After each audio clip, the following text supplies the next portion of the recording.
Decent. All right, we're going to rip it, Nick. Some music, Drake will intro.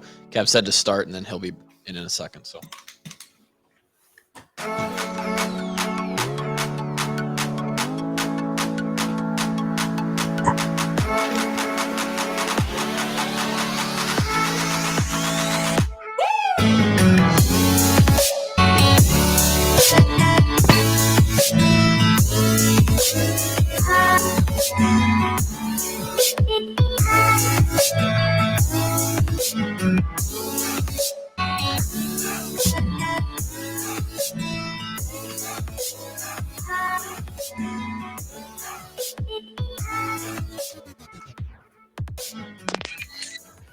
Welcome back, Walkons fans, to the last non-in-season related podcast for a while. And to close out a pretty fantastic summer, we've got an all-time savage, lifetime weight shark, fucking former coach at Iowa, now absolute legend in the strength conditioning game, author, multiple-time guest of the podcast, homie for life, Dimarco. What's going on, pal? Can't match that intro, but greatly apprecited. Forgot CrossFit athlete too, by the way. Yeah, but see, I leave that out because I can't. I can't. It's the most important one. Joining us all the way from the East Coast in shout out Elon. Yeah, in the Carolinas. Shout out Elon. Big game this week. ACC Network Thursday night, baby. Who y'all play? Wake Forest. Gang. Fuck Wake Forest. They just got a brand new facility. See that video? Very, very sick facility at that. So sick. Yeah, they're doing well. That coach has done a really good job there, honestly. What is it? I guess it's not really your job to, but I mean it is because you're part of the culture. What is it like being the smaller school going into a game like that, knowing that they're basically paying you to come and get a win, right? Like for their program. How do you approach? How does the head coach at Elon approach that? Like, what is the mentality there? Kind of differs, honestly. The first year I was here, our old coach, he's now James Madison, and they've done a heck of a job there. But we played That's South Florida. right? So FCS. we're FCS currently. JMU just moved to the Sun Belt and actually won the Sun Belt in their first year in it. Really? They were in our conference prior to that. They won it. Wasn't James Madison technically won it. They were the regular season champs, but they were not able to play in the championship because they just joined the conference. Like the rule exists for teams who move down, but it's somehow still in place if you move up. So they moved from FCS to FBS, and in their first year, absolutely. I remember watching them play in FCS national championship while we were in college still. Yes. Yeah. Correct. They have been kind of at the top, similar to North Dakota State. Not as successful with the national championships, but they've been great. So they joined the Sun Belt, and they were the regular season champs of the Sun Belt. I think this year they can actually play for a conference title. But anyway, their head coach, my first year here, we played South Florida, who at the time was actually rolling pretty good. And the only goal of the game was to get out of it healthy and get some reps for guys. You just kind of know that you're going to go down there and take your licks. But we ended up being in the game for most of the game. 2019, we played Wake Forest, and they just absolutely pounded us. We had no chance. 2021, we played Appalachian State, and we're actually in a pretty good battle with them the whole time. And our head coach now has always been pretty adamant of, like, we're going in there to try and win the game, and we've coached that way and we've played that way. So I think, at the FCS level, winning a national championship is not even something that really puts you on a huge radar. Beating FBS teams puts you on the radar. I think, it's a game, though, where you're playing with house money. Nobody expects you to win. There's really no pressure. And for guys at this level, it's a chance to actually play on a huge stage. Our games are far better than the games I took part of at William Penn University, but they are certainly nothing in comparison to going into Kinnick Stadium. So it gives them a unique experience as well. You guys I have a hard time imagining that Wake Forest is going to have a more physically prepared team than you guys. Because you guys have been doing a damn good thing over there for like a handful of years now. Your whole squad is Dimarco trained now. Yeah, we're this is year 6, so it's been really cool to even with the COVID year see a class all the way through, start to finish. Have some freshmen that graduated. One of them is actually a strength coach now. How fucking off the charts are their comparisons from when they walked in Crazy and to now?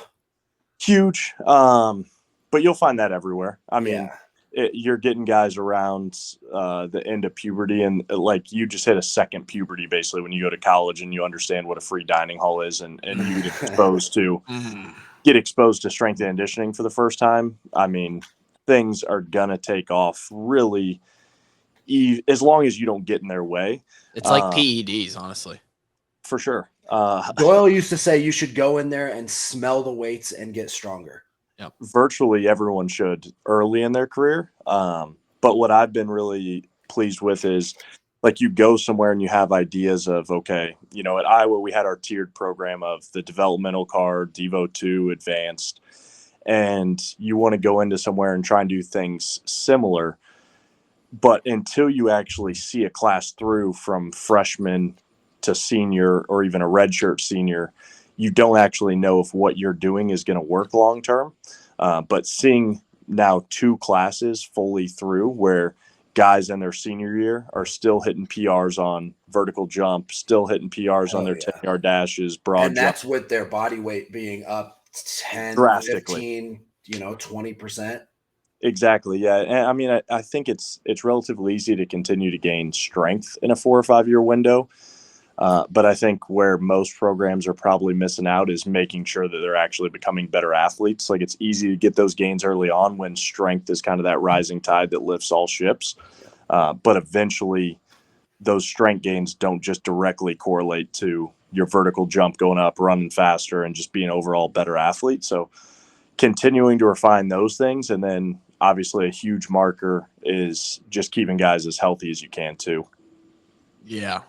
That peak that you get to as an athlete is really frustrating because like we still had those Iron Hawk numbers to shoot for and everything, and everybody's always trying to PR, but you're pushing your body as hard as you can and there's just no more room.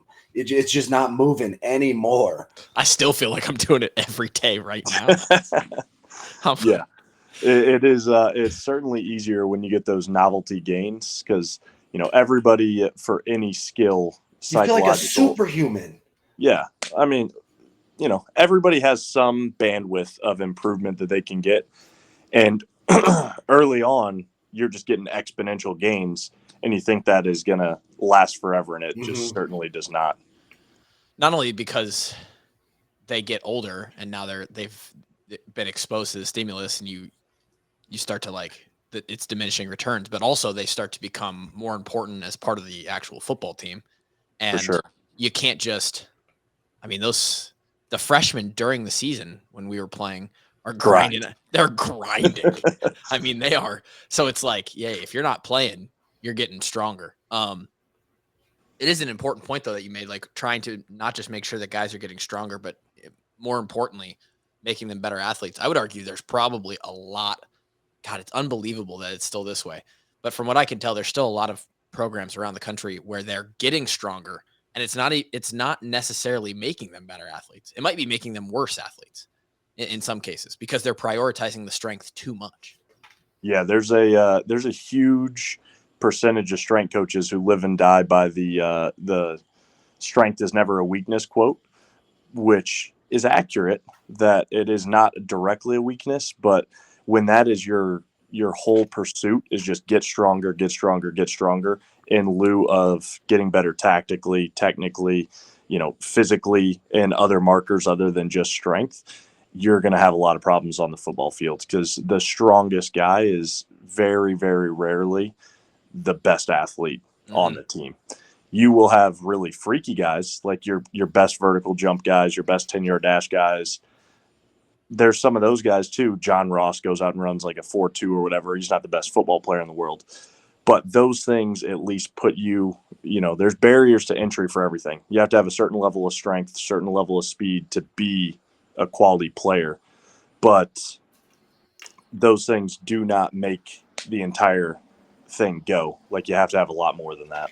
Do you have numbers of, like 2x bodyweight squat, 2.5 deadlift, where you're trying to get guys, and then on the top end, if you've got really, really strong dudes or really, really fast dudes, some top end numbers where you're like, okay, you're good. We need to like balance you out and use our time that we have with you to actually bring up a different aspect of your athleticism? Yeah, I kind of got the same question because, like, if a guy can squat, I know you guys are doing more unilateral, but if a guy can reach a certain unilateral number that is just to the point where it's like being stronger does not benefit, do you start to move them and like, let's move this weight as fast as you can, let's do different movements to try and become more athletic on top of that strength? Or because is there like a point where you just don't need to get stronger basically? Yeah, so me and Jordan Nusma, he works with the 49ers now. He's an assistant strength coach out there. We went through and basically just looked at all the data after we had like 2 years of data, because we were doing the same thing. So we have a foundation program, foundation plus, advanced plus. And at first it was just basically training maturity. Okay, you've been in the program, Drake, for 3 years. You play snaps, you're a strong kid, you're on the advanced card. Versus when you come in, you're right on that foundation card. Foundation plus is your guys who aren't strong enough or just are younger. And then your advanced plus is, for us, the guys that we really trust. We'll try and auto-regulate some of their stuff, based off of the way they feel that day, instead of just like, hey, I don't give a shit how you feel. You're hitting 85% today. For 5 reps, gun to your forehead. But so that strong enough number for us, we will have those, but it'll be based off of a guy's body weight. And some of those numbers are just way too high. Like Matt Ray, the guy with the Saints now, had one. And I want to say it was like he found that any back squat over like 1.7 didn't correlate to speed. And most guys, does it somewhat correlate to moving people? Oh yeah, like I think there's definitely a different aspect to an offensive lineman. Yeah, potentially, like you want those guys to be stronger. Anybody in the box, Sure. including your running backs, they have to move folks. Yeah, and so those positions is obviously going to be more important. But when you're talking about like just trying to get a guy's speed better, get a guy to move better, anything past that like 1.7 of a back squat, which is a relatively low in my eyes. Like when I think of strong guys, like, yeah, that's low. Even a Josh Jackson, like a skinnier dude. Well, he was freaky strong. Oh, he's twitched up as can be too. But like, Desmond King had a huge back squat as a DB. Yeah. I think there's just guys at every position that you could think of that you're like, oh, that guy moves. Amani Jones had a low, too big of a overall body weight and way too high of a back squat. Yeah, he was just a freak. 1.7 is really low, honestly. Yeah, but that's the direct correlation to improving speed. Yeah. So for us, we've come up with kind of our own markers, and most of that is based off of the front squat, split squat, bench press, and like 2 other kind of separate markers that we have is everybody should be able to do a single leg squat. I don't care if you're a 350-pound offensive lineman, you should be able to do a single leg squat up on a box successfully.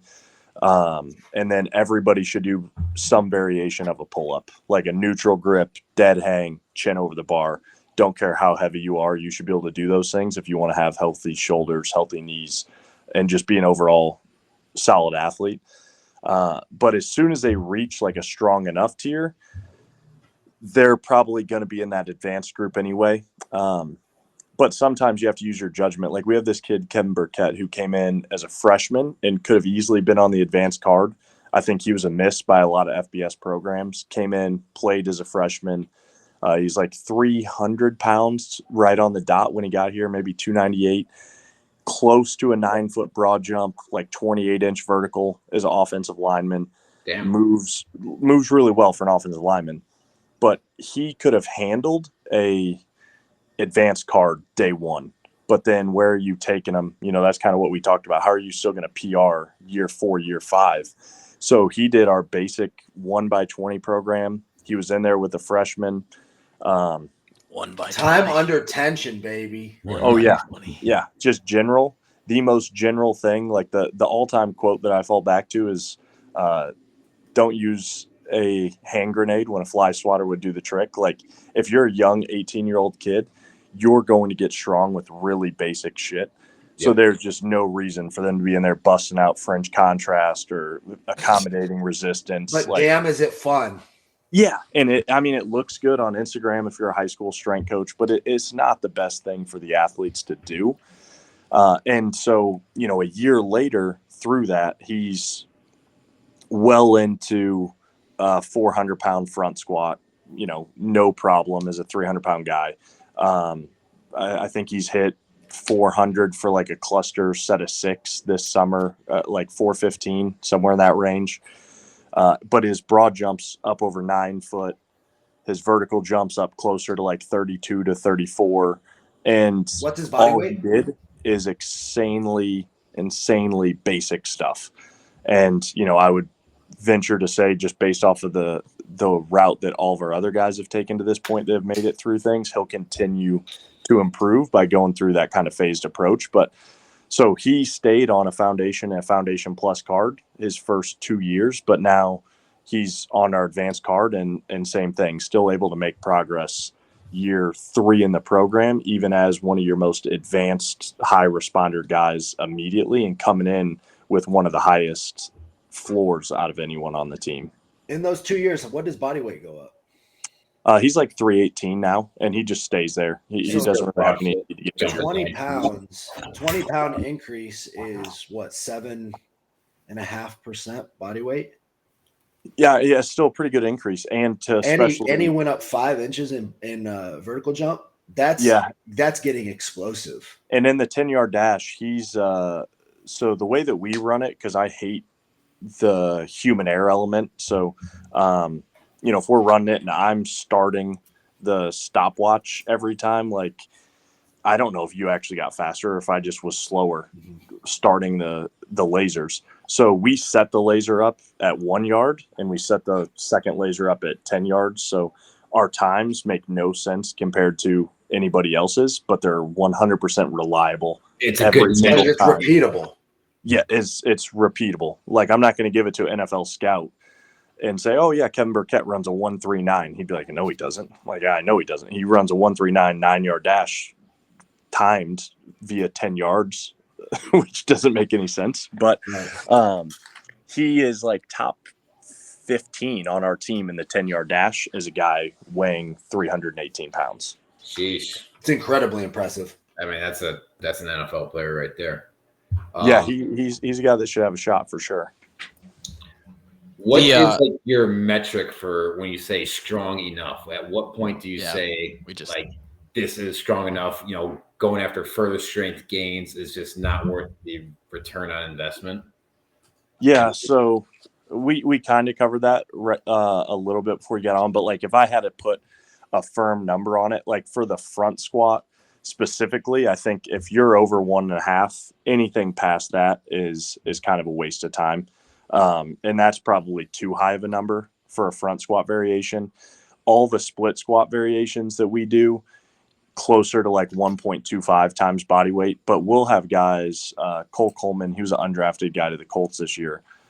He, as a skill guy at 192 pounds, he's in one of those Instagram videos that Kulik sent me and it was losing his mind over. He was split squatting like 365 for I think 3 or 4 reps at 190 pounds. So that's certainly in that class. That's so strong, dude. That's so asinine. Yeah, because you guys don't back squat and your like team average for split squat is like 750 single leg. We don't back squat. But the exact team average for split squat is definitely over 315. I think this year we were like 328 pounds as the average. Christ. That's crazy. And that's taken into account. We've got, I think our walk-ons are a little bit different than the walk-ons. Shout out walk-on or washed up walk-ons. Shout out to us, huh? Yeah. The walk-ons at Iowa are a special group where you have so many guys who are really good football players. In-state tuition at Iowa is a pretty fair rate. You got guys who come there wanting to play football and are athletic enough to play football. Most of the walk-ons, little dicks and big chips. Most of the walk-ons that we get are you have to be extremely wealthy to walk on at Elon. I was just going to say, I have a picture in my mind of what your walk-on looks like, and they look like a guy whose dad was a rower at an Ivy League school and does math for a living. Don't get me wrong; we've had a couple walk-ons who have contributed and turn out to be good football players, but we also have some guys who, they love playing football and they're great. They're fun guys to have in the weight room, but they are severely lacking from a physical skills department. Mm-hmm. Yeah, I understand that. Personally, I understand that as well. feel like I was physically lacking too, but probably not compared to these guys. Kluver, you were. Yeah, I have 5'10" and 5'10" and fat, bald. Short, fat, bald, and yeah. And look at you now. You trimmed off one of those things. So I was kind of interested in like where you've kind of gone with conditioning, like you, especially like offensive linemen. They're not doing a whole lot of, or I don't know how much running you're doing, but you're doing a lot more like sled pushes, stuff like that. I was going to ask the same question. Sessions. Like, how far does a lineman run? Do you ever have them sprint more than 10 yards?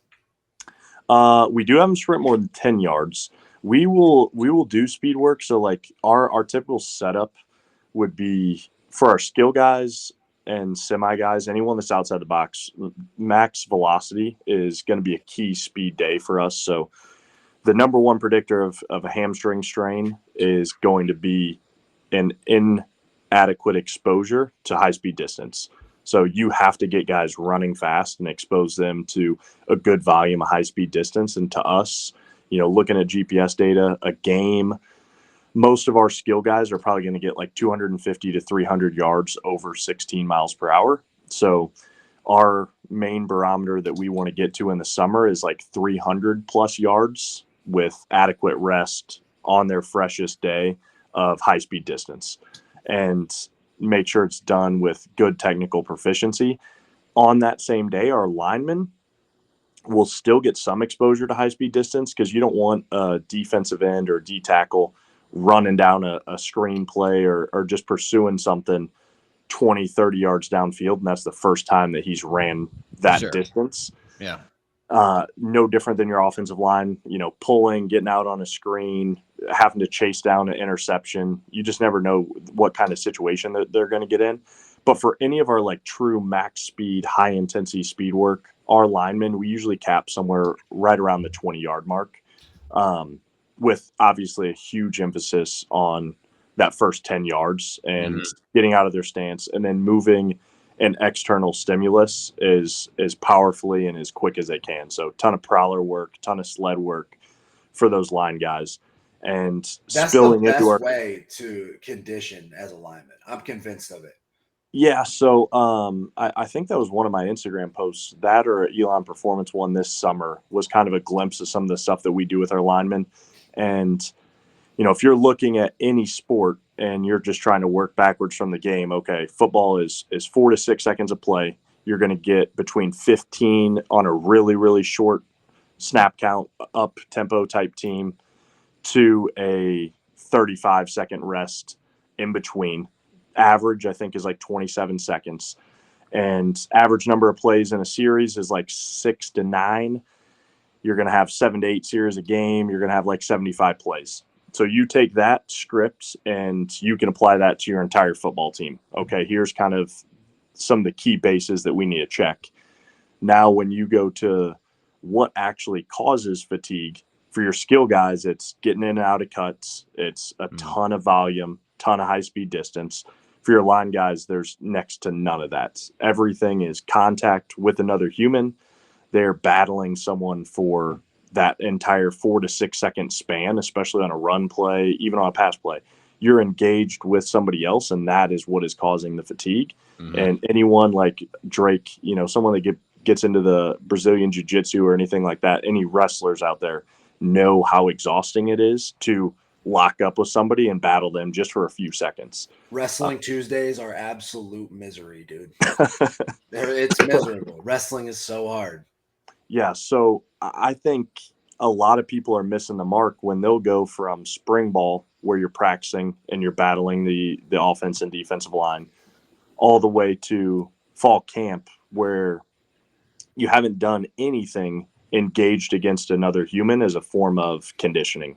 Not only from an energy system development standpoint, like being prepared physically to handle that level of stress from like a heart rate response and be prepared to go to the next play, but you wouldn't run a 40-yard dash without sprinting in preparation for that. Same way, I don't think you should be tackling, putting your hands on somebody else and not getting your shoulders, elbows, wrists, all of your joints accustomed to striking other humans and doing things against that external stimulus. So neck is the biggest one. That first few days of putting a helmet on, hitting folks, your neck hurts like you never thought it could hurt before. Big time. And part of it too is just carrying around a helmet that you don't wear for an extended period of time, which I think the NCAA is still missing the mark on quite a few of the rules in college football. Obviously, you go from 8 hours in the summer and right into 20 hours when you start fall camp, just a casual 200% plus increase in workload no matter what. And then, no shoulder pads, no helmets, which I get why those rules exist, because people would screw that up badly. Oh, yeah, people would abuse it. Exactly, yeah. But at the same point, people who are rational and just trying to do the best thing for the athletes would probably, no different at Iowa. We threw vest on for some of our conditioning.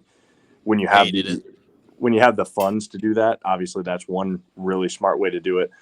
Kurt Hester, he was just voted Strength Coach of the Year this past year. He was at Tulane this past season, and he is awesome at his job. He has guys wear vests and then beanies just to get accustomed to the heat, since they're down in Louisiana. Yeah. Yep. Just because you get that helmet on, it's a completely different level of getting used to that. But so for our linemen, sled pushes and sled pulls is one day of our conditioning typically. And then the other day of conditioning, especially as we get towards July, is human on human battles against somebody else.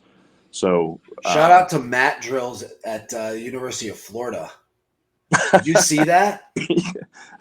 That compliance officer is like, man, who put this stuff out? I was so jealous. You know how fun that would have been? They had guys actually fighting each other on the ground. What do your specialists do for condition? So they condition once a week. Fuck. Just because I do think, our long snappers, like, they need the speed work. Yeah. For the same reason, like, they have to get down the field, hopefully make a tackle if they're actually in that position. The conditioning level, I mean, you're playing 8 snaps a game if it's a peak game, running down the field. I was so over conditioned, it was fucking stupid. Yeah, I mean, they condition once a week just so they can feel like a part of the team. And so you hold them out of conditioning just so they can get shit on more by the other guys on the team? Well, the other day, I mean, they just serve no purpose, and honestly, they're just more in the way. So I send them in. True, dude. It's so true. I send them in, and they hit zone 2 on the bike until we're, the rest of the squad's ready to come in and lift, and then they can join us again. That's amazing. Man. Sounds like a cushy gig down there in Elon. sounds like I need to re-up my college eligibility and get down to Elon via fucking. Speaking of college, if you're a college athlete and you wanted to make illegal bets like some of the Iowa State players this year, you would do it with our title sponsor, and that's Fred. That's Fred. That's Betfred. We're big time on this podcast, Nick. Big time. And if you want to place bets on Elon, which is probably illegal this year, 100% illegal, yeah. But I don't even know. Apparently, unless you're in the state of Iowa, nobody cares if you bet on games. Well, and KF had a lot to say about that. Yeah. KF had a little bit to say about the Cyclones and the Hawks being the only ones getting chopped up by the Department of trying to beat up on athletes. But let's say you were trying to get away with it. You use Betfred, title sponsor of the Walkons this year. Super excited to be working with them. On Thursday, you're listening to this on Monday's podcast, but on Thursday, if all goes well, and the tech guy, that being me, figures it out. We'll have a segment as part of that episode. Ward's winners will be back, of course. Let's go. Ward's winners betting segment of every preview show this year. And we'll have some Betfred representation on the show to talk odds, talk what we're looking at in the Big Ten, some of the bigger games across the country. Download the Betfred app, Iowa app right now. And I believe there's a new player sign-up bonus as well. They all got those cool bonuses. So Betfred, shout out to them. Going back to something else you said, Nick, which I thought was really interesting, probably cool for you, is the fact that you really have, when you talked about getting a class all the way through, you really are just in the first couple of years of seeing a full data set, which is for you, who we know as a kind of a nerdy numbers guy. When big analytics guy. Yeah, it's probably really been fun for you to look at that stuff over the past 2 seasons. Yeah, I mean, that was my one of my main goals when I came here was I want to see at least one class all the way through. And you didn't want to get axed before that? That's always a good goal, is to get fired in year 1 or 2. But I want to see one class all the way through, just because you have all these ideas. Weissman, who was on the show recently, and myself, like, all we did when we were younger coaches there at Iowa and we're not programming everything for the team is you're trying ideas on yourself, you're testing stuff out. And 2 absolute freakazoids to test it out on. Just going through monster cycles of Weissman, all-time guy. He's probably the best test subject you could have. Like, Weiss, here's the deal. You've heard of 85 for 5, right? We're actually going to do 85 for 8. Is the worst test subject you could ever have, because he is the most disciplined human on the planet and actually does everything that everyone else should do, but just refuses to do. Like, Weiss, we need you to do 90% for 10. We just need you to do it. Right. Yeah. He's not your typical college athlete. No, there was one day. There was one day, I want to say it was like 2016, that we were doing some really weird stuff training, and he trap bar deadlifted 545 for 100 reps for time. Yeah. All right. So I think so. He was like trap barring probably like 800 pounds or something like that around that time. I guess it's only like, I'm gonna guess 70%. I'm gonna guess he got that in under 2 hours. Oh, he got that thing in like 32 minutes, man. You're he was pulling like 5 reps a minute. That's unbelievable. That is what? Yeah, it was him and I want to say the Paulson twins were in there, because they're just cool dudes who were just always in the weight room hammering protein shakes in their cowboy boots. Max. I was cleaning 315 for 100 reps. I had like a goal doing that. And Weissman's like, well, I hate cleaning, so I'll just trap bar deadlift 545 for 100. Way worse, Weissman. That's so. Yeah, I want to say it was like 32 minutes.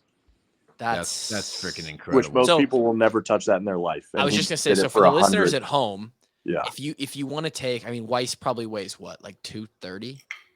Probably 225, 230. So if you want to take about 2.5 times your body weight and throw that on a trap bar, go see how fast you can do that weight for 100 reps. And not a single person listening to this will beat what Weissman did. In fact, you won't even get close, and you'll probably end up injured. So the majority of listeners probably can't do that just one time. I don't think I can trap bar 2.5. No, I can't. I can't do 500. It's 2.25, but less than 2.25, 2.2.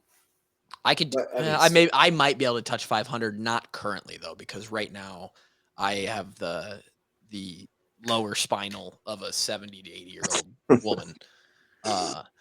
Speaking about like stuff like testing out and your stuff, is there anything that you're testing out right now on some of your minions or yourself? Anything that's got you curious? Only CrossFit on himself. Question.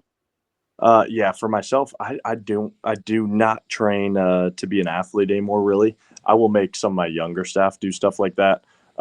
We'll definitely make the interns do stuff like that. But really, everything that we're changing at this point is like, you have your 90% of things that are principle based and things that that work, and then you've got, say, your 10% of things that you're dabbling in and trying new things.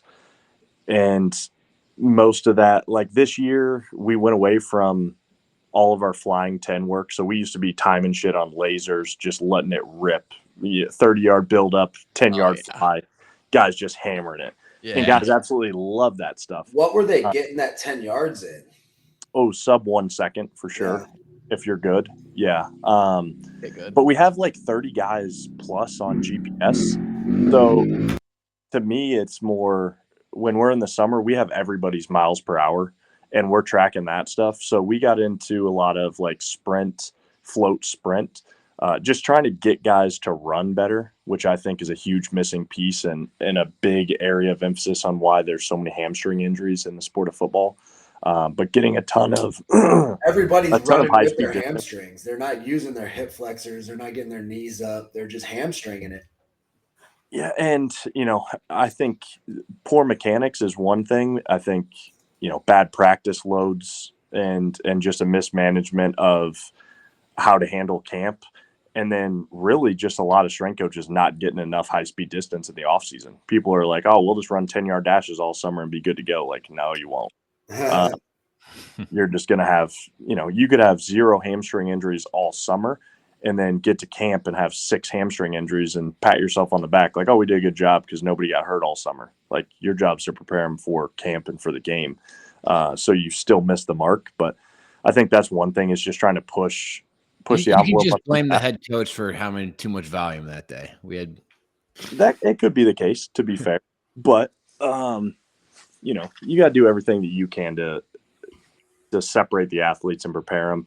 I think 2 is really just involving as much of the football activities as you can in your 8 hours within the limits of the current NCAA rules. So we've had this camp the least soft tissue injuries that we've ever had. We haven't had one person in our 2 deep miss a single practice for a soft tissue injury. What? That's an actually incredible accomplishment. That's impossible. It's not. We had a freshman pull his hamstring on like practice number 8. It was pretty minor. We don't MRI stuff. We're not on that level unless it's like serious injury. But he was probably like a grade 1 hamstring strain. He was back in like 7 days. Was he a guy you had throughout the summer, or did you show up at camp? No, so he was there for the second half of summer. Our freshmen come in a little bit later. So you only had him for 4 weeks. Like 5, yeah. Okay, yeah. And to be fair, like we probably undercooked them. Like we're not getting nearly as much high speed exposure for them just because everything is so technical emphasis with them. And it's probably one thing I think we could try and ramp up a little earlier.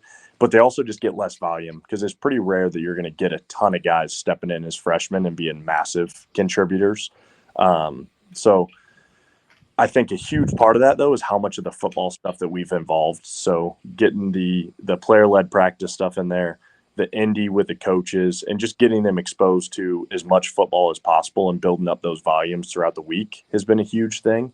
And then in the weight room, obviously getting guys to jump, run, everything as fast as they possibly can. I think a huge impact for us has been just the loaded jump stuff that we're doing. I think, everyone spends so much time on the hang clean, hang snatch, and quite frankly, I just think they're wasting a ton of time. Really? We definitely have. Oh yeah, absolutely. I would venture to guess, have probably as many as most FBS programs, guys jumping 40 inches plus, and we haven't touched a hang clean or a back squat.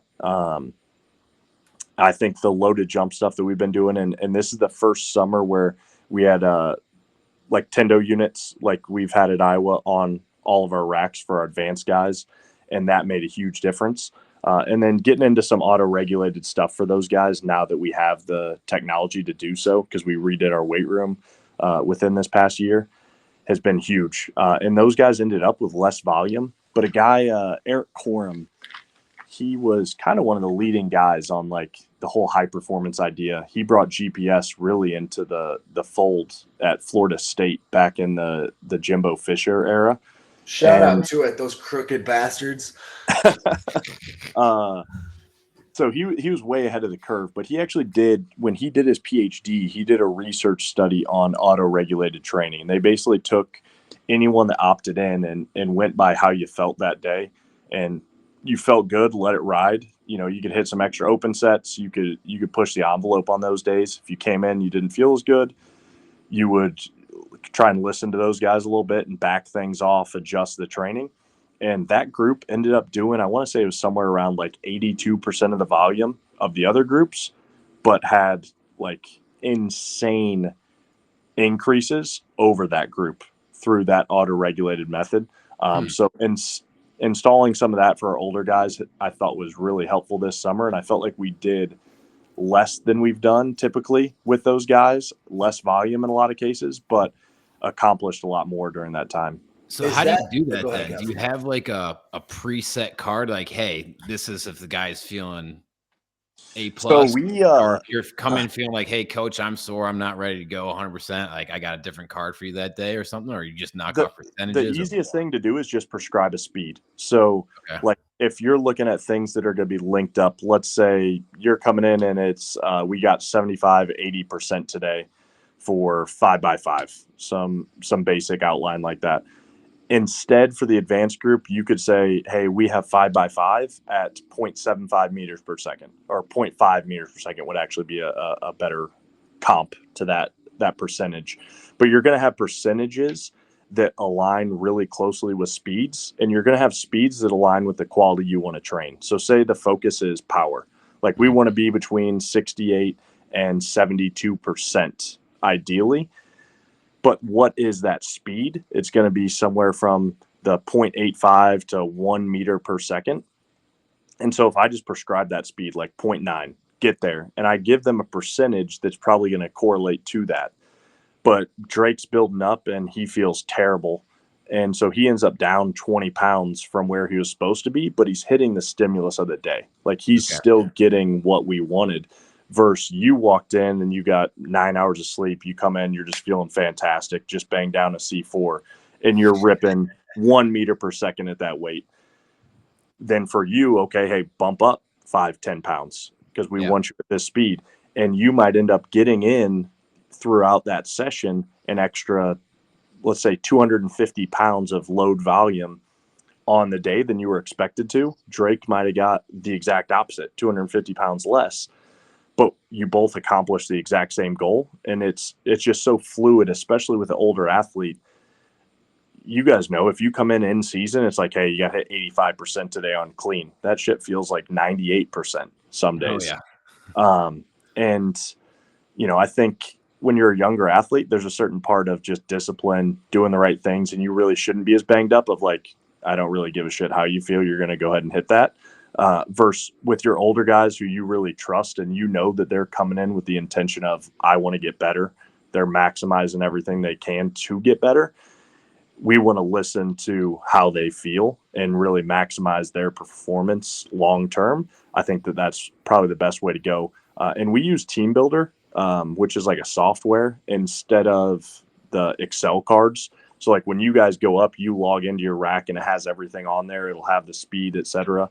And you can provide options too. So like for certain guys in season, might be like, hey, if you don't, you know, if you feel banged up today, a guy with like history of low back issues or someone's wrist is banged up, like you can just hit the tag select button and I'll let guys pick any movement in that domain.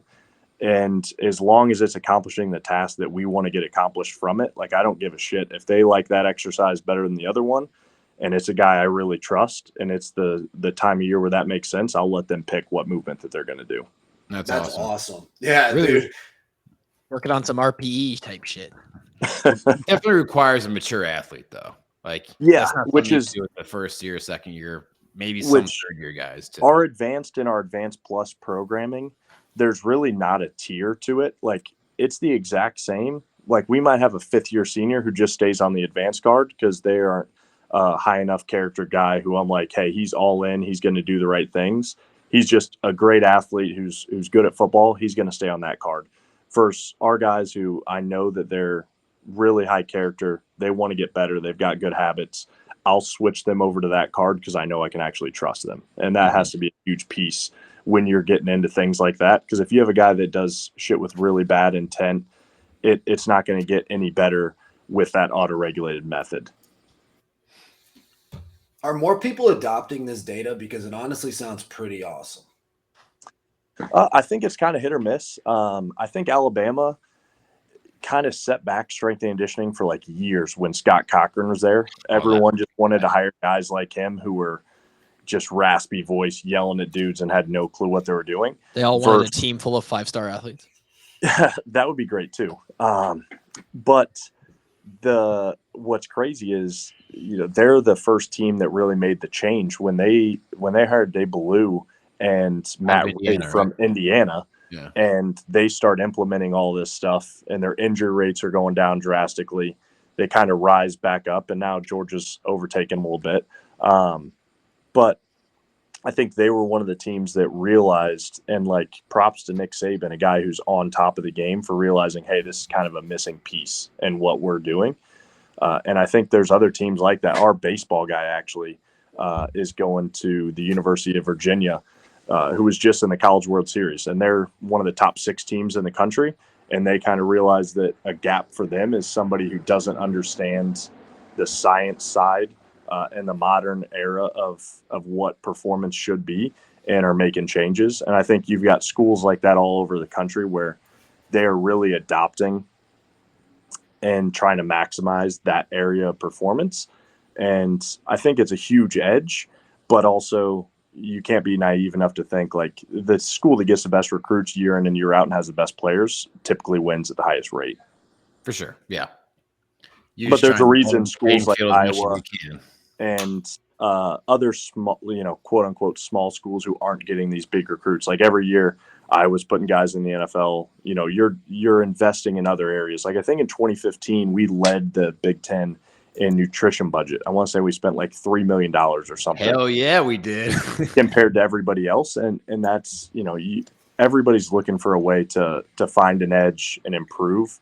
And right now, I think the low hanging fruit in college football is actually utilizing GPS data. Like you can build out practice models so much more successfully to keep guys healthy. Because if you have all things equal, like if Iowa and Wisconsin have the exact same talent level and are playing each other, the team that is fresher and more tactically prepared is going to win at a higher rate and healthier. What about grit? Got to have that dog in you. Gotta have the dog.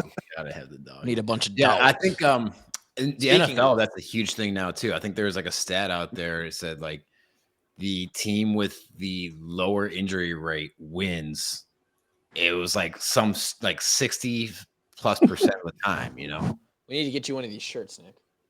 That is incredible. We need some fucking dogs, all right? We ain't looking for no pussies around here. Need guys who have the will versus the want.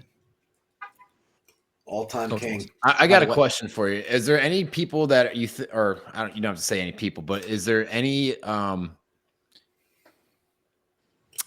ideology or programs out there that you think it take it too far and try to outsmart themselves in the area of S&C? Goda.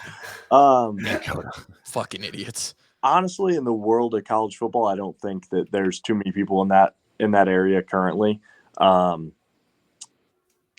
That's a good question, though. I'd have to think about that. I think there's certainly people who are overdoing it. Because in the grand scheme of things, the weight room and everything that we do in the performance world is still just general physical preparedness. Like you have to be able to play football well. And that's always going to come first. But I think that there's far more people on the other side of the spectrum that are just old school meatheads and are so far away from optimizing performance in the world of college football. Like I would love to see Wisconsin just absolutely stink with some of the stuff that I've seen coming out of their camp. Yeah, where's the Elon videos of you guys wearing masks? You guys don't have the masks and stuff and the whistles and lights going for max out squats? Big culture guys, Jesus Christ. Unbelievable. I have a completely different question that veers off and is only relevant to you and I. You have two children. Yep. Do you ever,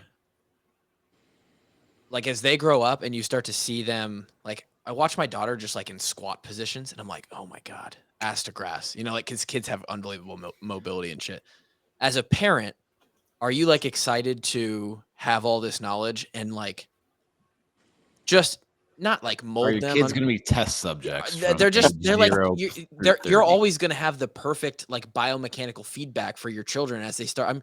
How old is your daughter's older, right? Yeah, she's 5. Yeah, so she probably plays soccer. Yeah, because we had to move this podcast for a soccer game, right? Yep. Yeah, so you're already developing. She's probably out there being a stud already because she's got perfect fucking chin to hip, and like, just she's sprinting down the sideline. The other kids don't even know. I'll send you a video. She's got her pullovers on absolute lock. Really? For all the CrossFit people out there. Oh yeah, she does gymnastics. Fuck yeah. But honestly, I don't know. I think that's a fine line. My dad was a good athlete, not a coach by any means, and not an expert on movement. But he never really like fucked with me. And I don't know. I see some parents in the way that they handle their kids, and it's just downright disturbing how much that they want to live through their kids. Oh, yeah. And my number one goal is that my kids just enjoy the hell out of whatever they're doing and have fun. But I'm always happy to coach them up, but I'm not going to go out of my way to do it. Like my wife is coaching their like little kids soccer team, but they're just out there having fun. But I will do anything I can to mold them into, the best athletes they can be. But I'm also not big on like, hey, my son has to play this sport or this position. Like, I just want my kids to have fun playing sports, hopefully. But if he comes at Dimarco, man, yeah. if he or she comes to you though, and they're like, and they start to understand, like, oh, I'm getting them dialed in. No, and doubt. they're go. They start seeing college athletes, and they're like, holy shit, that's cool. I want to be one of them. And they're like, Dad, I would teach me how to be. I want to be an absolute stud. You're gonna be like, well, guess what? We're about to start punch cooking. The phone, dial it up, baby. Well, the easiest thing is, kids just replicate your behavior. So they watch us work out. They're doing the exact same stuff. Yep. They watch you play. Like if you're a terrible athlete and you don't know how to throw a baseball and you're teaching them to throw a baseball, like I don't care what cue you're giving them, like learn to throw a baseball, they'll learn to throw a baseball. Or throw on some sick YouTube videos of Randy Johnson or something. The man. The big unit. That fucking guy. So you're not going to be the you ever watch the 30 for 30 Robo QB? Oh, yeah. Yeah. That dude was not to be psycho. He said that he was like, the kid was like a newborn baby. He's like stretching out the thing's hamstrings. Oh, yeah. Yeah. Keep him loose. There's a great book out there, Bounce by Matt Said. So he was a world champion table tennis player, like played in the Olympics as a ping pong guy. And the whole book is basically, if you've read Malcolm Gladwell's Outliers and how you get just kind of in unique situations will drastically improve your outcomes. Whoever's listening, by the way, write these fucking books down. If Nick says a book title, you read the motherfucker. Kevin just wrote it down. Yeah. Bounce is all time. Bounce is Outliers for sports. It goes into this one story of how at one point there was like 6 girls in Russia from a town of like, don't quote me on this, but let's say population like a few thousand. And there were 6 girls at the same time, all in the top 25 in the world rankings in tennis. And at that time, I want to say there was 1 or 0 in the entire United States in the top 25. And how if you just get put in these weird situations, it's product of environment. 100%. And so there was a guy in there by the name of Laszlo Polgar, and he wanted to run an experiment on his kids that, like, I think, he was in Poland. So he thought that the Polish, like, education system was flawed. And basically that you could take any person and they could become exceptional at something if it was not completely innate. Like, you have to win the genetic lottery to play in the NFL. There's just no way around that.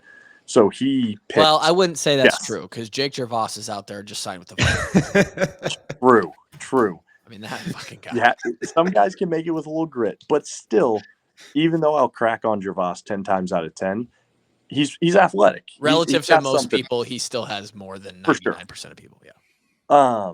But so and he can't pay for internet. But fuck that guy. I mean. So this guy decided he wanted his kids to be like world champion chess players, and every single one of them started to produce at a higher level faster than the one before. And he had 4 daughters, I think 3 or 4, and all of them became grandmaster chess players. Oh, and I mean, it was psychology 101 to a T. Like, he gave them like chess pieces when they were kids as like a toy, like where they just grew like a fondness for it. And then they realized, oh, this is involved in this game and my dad plays it. You want to be like your dad. So like when they were like, I think the first girl was like 5 or 6, he finally let her play. And then, you know, she's like fucking 13 and becomes a grandmaster or something. This is something that I've personally had thoughts about myself. I strongly believe that the nature versus nurture, I think you can nurture the shit out of a skill or a. Oh, 100%. Oh, yeah. My God. I would love to. My daughter's going to run a 5-10-5 and 3-5. I would love to see, you know, some data on, or just like myself, like if you had an adopted kid from birth and you could just see how much they become like their brother and sister from a completely different background. Like, I think, you know, good people typically come from really good parents, and there's some people who have, you know, really bad circumstances and can make things good. But your parents just dictate so much of your life through the way that they nurture you and the way that they raise you. No different than when you go through a college football program or a high school program. Like, having a good coach, having a good teacher can just completely change the way that you operate and the trajectory of your life. So obviously it's a task that I'm sure, just like you, I take great pride in. If you were to choose the route of, I want my daughter to be the best in the world at something, what are you picking? Ooh. Well, golf. I just watched the FedEx thing today. Yeah, I'd say golf, man. A lot of money in that. Well, men's golf more than women's, but yeah. Oh, if you're the best woman, you can make all the money. You sure can with endorsements and stuff. Yeah, absolutely. Now, would you require? Do you think that golf requires the genetic lottery like basketball or football, or do you think anyone could be a great golfer? Like do you think golf is the hardest sport skill wise? 100%. Yeah, we had this conversation because you watch really good athletes, like football players who have, you know, played. Let's say you played soccer, baseball, stuff like that growing up. You go play pickup basketball, you're probably not awful. You go kick a ball, you're probably not terrible at it. You can throw a baseball, you can field a baseball. Like, some guys go pick up a club and they just look like the worst athletes in the world. Completely foreign to them. Like, I got to play golf with Jordan Lomax one time. Jordan Lomax is a great fucking athlete, and it was completely foreign to him. It was like he's trying to speak a different language that he'd never studied before. Well, and even like a good baseball player isn't necessarily a good golfer. Like, it's such a very unique skill. Bo Bauer. Bo Bauer's a good baseball player? He was a great baseball player in high school. Okay. Cole Fisher, though, he's putting out some scorecards on Instagram. He appears to be a very good golfer. Cole Fisher golfs all the time. That guy is a full-blown addict. He does 3 things. He golfs, he does CrossFit, and he's an engineer. And he's handsome as fuck, too. And he's I mean, he's got it going. Yeah, he's living a good life. And he's about to have a kid. He's about to be a dad. Yeah. So shout out Cole Fisher. Congrats on the sex, Cole. Also, I might see Cole this week because I think I'm going into the gym to work out. I'll tell him hi from the boys. I got one last question. Take your average human, age 25 to 40, and they want to be just slightly more athletic so they can go play, like, I don't know, intramural sports or pickup sports. What 3 exercises are you having them do? I'll go with a unique approach here. Everyone thinks in the weight room. I would say get out and actually sprint once a week. Like, if you could sprint 10 yards, you could sprint 10 yards once a week, you know, get out and run 5, 10-yard dashes. I think that's a huge deal for like your longevity as a human being, staying as healthy as you can be, and obviously staying athletic. 2 would be some sort of jump variation in the weight room. So loaded jumps, empty, freaking just extensive jumps. Number 1 fear in my life is tearing an Achilles. Like, pick up basketball 25 to 45. That's like my worst fear in the world. They need to be doing 200 contacts a week minimum of extensive jumps, like 70%, just rebound, get off the ground, rip some pogos. Shameless plug, the TKG daily program that I put out. We do jumping plyometrics. Just saying. Hop on that thing. And then last would be some variation of like a single leg squat. I think if you're like my only fear for a 25 to 45-year-old person who's wanting to stay athletic is a Achilles or an ACL tear. You hear that, folks? Stop going to the YMCA. Stop going to the YMCA, going over to the bench rack, doing a few of them, fucking doing a couple rows, and going home. Get on the fucking horse. Go run, jump, squat. If you're trying to look good at the pool and that's your only goal from 25 to 35, 45, we'd have some different outlines. But that was the question posed, you know? If you're trying to look good, I'm also interested in your answer to that question, though. I'm sure there's a lot more people actually more interested in the answer to that question. For that, you need to be ripping about 3 hours a week of zone 2, low TRT. Intensity. Yes. You need some of that. A little Winstrol would help. And eating a calorie deficit. Calorie deficit is obviously the one standard that most humans just completely disregard. And then humans all don't you need know in your life calories. is 1 by 20. Knowledge. 1 by 20. Just a shitload of volume and get a huge pump. I'm telling you, the 20 rep program is the best program that you can ever do. It's the best and the worst. Mentally, and it will make you mentally tougher for sure. Fuck yeah. Oh, that's awesome, man. That's awesome. Yeah, I do think that. You're programming for me, but outside of your programming that I follow, any other ideas on how I can make the games? You're going to need performance-enhancing drugs. or a couple of females on performance-enhancing drugs. Because as you know, the females, if you can get on a team with good females, it's game over. Yeah, you and I could make you and I could make the games easy if we had a couple good girls. I really thought you were going some other way with that 2 females thing, and I was like, damn, Nick, you got some freak in you, dog. No, because in CrossFit, teams are 2 and 2, 2 guys, 2 girls. And Nick and I are both games level team competitors. Yeah, I would say Cole Fisher is too. That guy's Cole is as well. Shout out Cole Fisher, second time. He's very good at CrossFit though. The fuck did Cole pay you, dude? Your Venmo open or what's going on here? Nothing. No, Cole's just got it like that. But like a guy like I don't know. There's a lot of guys that played for Iowa football that could be good CrossFitters if they decide to get into it. Not as good as me, but probably. No. Who won in the Open this year? You or Cole, or in the quarters? He got me because I'm not gonna make excuses. He got me. Yeah. Yeah, I think you had the lead going into the last event, though, right? Correct. Yeah. Yeah, it's hard when you don't train with a rope ever, and then there's rope climbs in the workout. 9 of them. Yeah. Smack in the mouth right at the end. Yeah, right at the end of the workout. Yeah. K Ward would be a great CrossFit guy.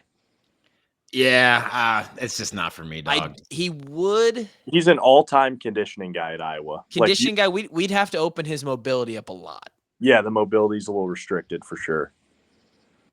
Yeah, 2 shoulder surgeries. That thing. Gervais is an all-time conditioning guy, but his shoulder mobility is. I mean, he's got a titanium T-spine if I've ever seen it. Titanium. No, I'm thinking about getting into triathlon a little bit. I started swimming a lot and biking. A lot of zone 2, K Ward. A lot of zone 2. He was trying to get into mixed martial arts and then he fucking blew his arm out. Yeah, that was fun. That sounds terrible. No, Tyler Wiegers would be a good CrossFitter as well. He's a jiu-jitsu. The problem with most of the guys we played with, honestly, you can only have one addiction at a time. You know, exactly. I would love to do Brazilian jiu-jitsu, but I'm just too hooked on CrossFit. Yeah. The thing with CrossFit and the guys we played with is most of them are just too tall, right? Like, yeah, being tall is not helpful at all. If you're 6'1", you're starting to really get to the upper limits of like, there's going to be some movements where you just have some range of motion disadvantages against guys like me. Yeah. It is what it is. Any more questions, Drake? Kevin? Get G-Bone in here. Oh, yeah, G-Bone. Oh, Grant's here? Yeah, he's in the background here. What's up, G-Bone? Are we in the library already, man? It's Library Gary. It's syllabus week. No, already. I mean, I've been in the library. This is we still don't have Wi-Fi at the place yet, but we're working on it. We're gonna have it. Any questions for our guy Nick here? I don't know if you can answer, but can we get a record prediction for Elon? Oh wow, gonna be good this year. I would assume so. Yeah, we're as good as we've ever been. 21 out of 22 positions. We have a grad transfer quarterback that just came in. So obviously, as you guys know, quarterback in college football is the key to everything.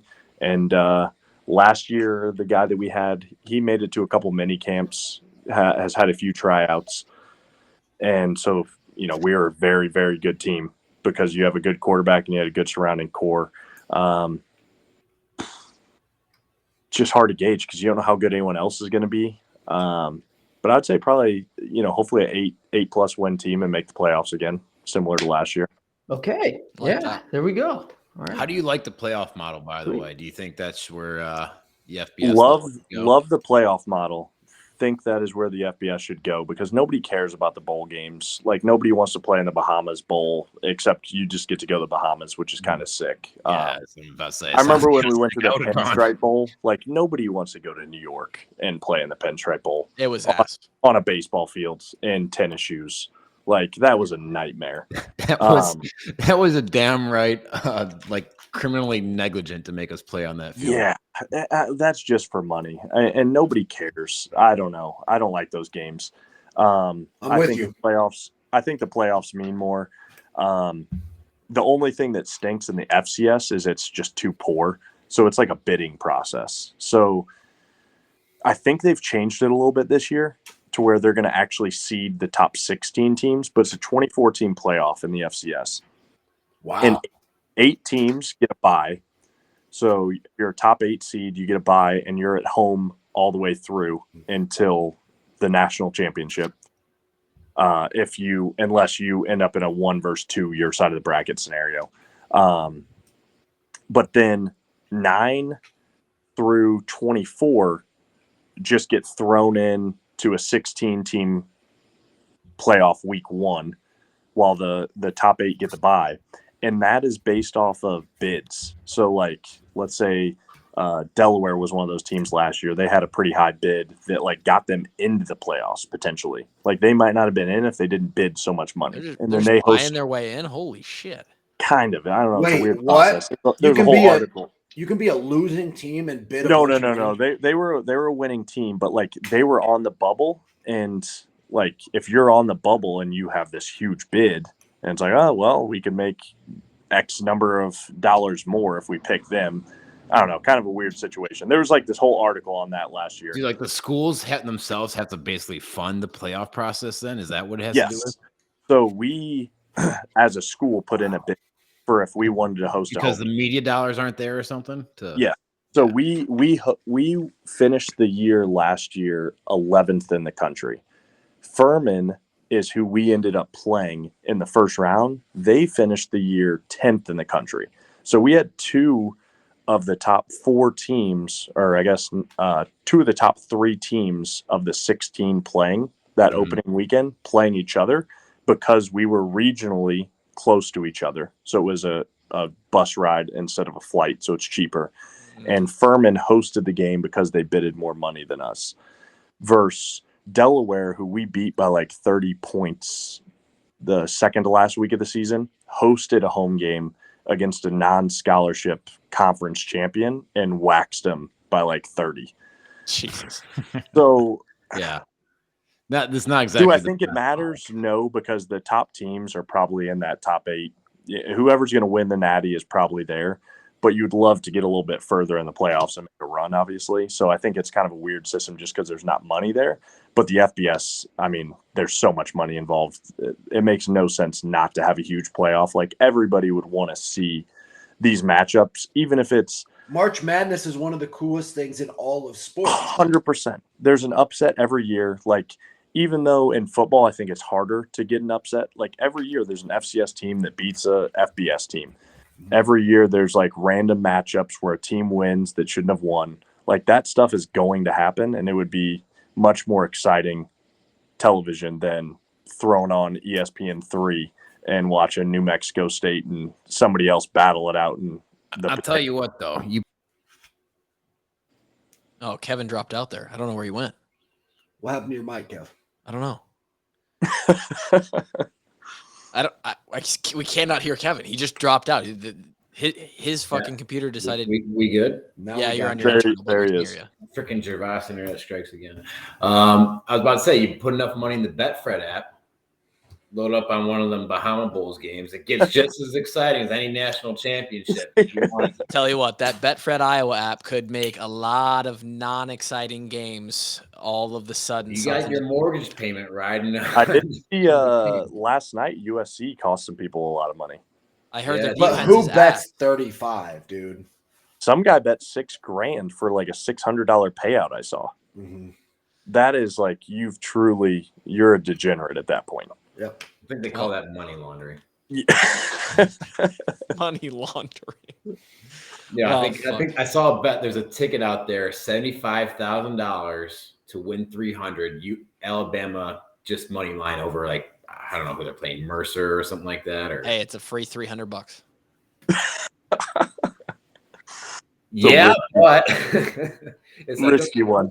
Like betting Verstappen in F1 right now.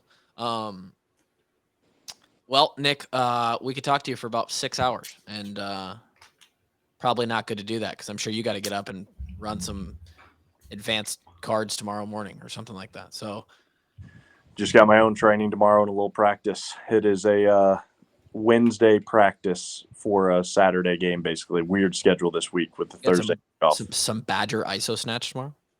Oh yeah, we're pushing 265, 275 maybe. Wow. I'm trying to back squat that right now. Just get back into the back squatting that. So that's good times. We appreciate you coming on, spending the time. No, thank you guys for having me. I enjoy tuning in these regularly.